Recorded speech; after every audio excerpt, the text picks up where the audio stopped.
ये वीडियो सिर्फ मनोरंजन के उद्देश्य से बनाई गई है। इसका मकसद किसी के धर्म, विचार या भावना को ठेस पहुंचाने के लिए बिल्कुल नहीं है। कृपया इसे एक मनोरंजन के रूप में एंजॉय करें और दिल पर ना लें। आपका समर्थन और समझ हमारे लिए महत्वपूर्ण है।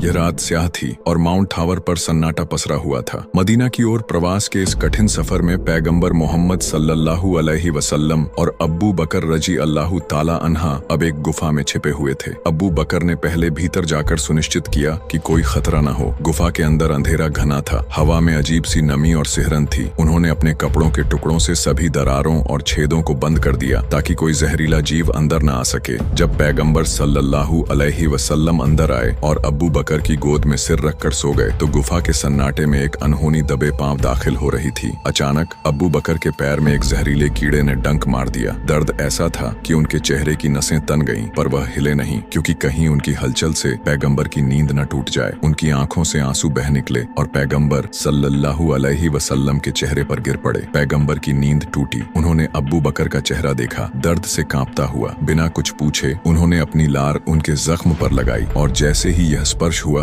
दर्द गायब हो गया। गुफा में 3 रातें गुजारनी थीं, लेकिन बाहर मक्का वासी इस बात से अनजान नहीं थे कि पैगंबर सल्लल्लाहु अलैहि वसल्लम कहीं छिपे हुए हैं। खोजी दल निकल पड़े थे और माउंट टावर की तरफ भी कुछ काफिरों ने रुख कर लिया था। अब्बू बकर का बेटा अब्दुल्ला हर रात खतरा मोल लेते हुए वहां आता, ताजा खबरें सुनाता और सुबह होने से पहले ही गुप्त रूप से वापस लौट जाता। पर एक रात जब वह वापस जाने लगा तो उसे दूर से कुछ परछाइयां नजर आईं। किसी के कदम पहाड़ की ओर बढ़ रहे थे। क्या वे गुफा की ओर आ रहे थे? अगर ऐसा था तो उनका छिपना मुश्किल हो सकता था। उसी समय अमीर बिन फुहैरा भी बकरियों के झुंड के साथ गुफा की ओर बढ़ रहा था ताकि दूध पहुंचा सके। पर अंधेरे में उसे महसूस हुआ कि कोई और भी पास ही है। उसकी सांसें तेज हो गईं। अगर वे पकड़े गए तो गुफा का राज खुल सकता था। क्या दुश्मनों ने उनके ठिकाने का पता लगा लिया था? गुफा के अंदर अब्बू बकर और पैगंबर सल्लल्लाहु अलैहि वसल्लम को कुछ भनक नहीं थी, लेकिन बाहर एक बड़ा खतरा मंडरा रहा था। क्या अब्दुल्ला और अमीर सुरक्षित गुफा से दूर जा पाएंगे? क्या दुश्मन सच में उनकी तलाश में पहाड़ चढ़ रहे थे?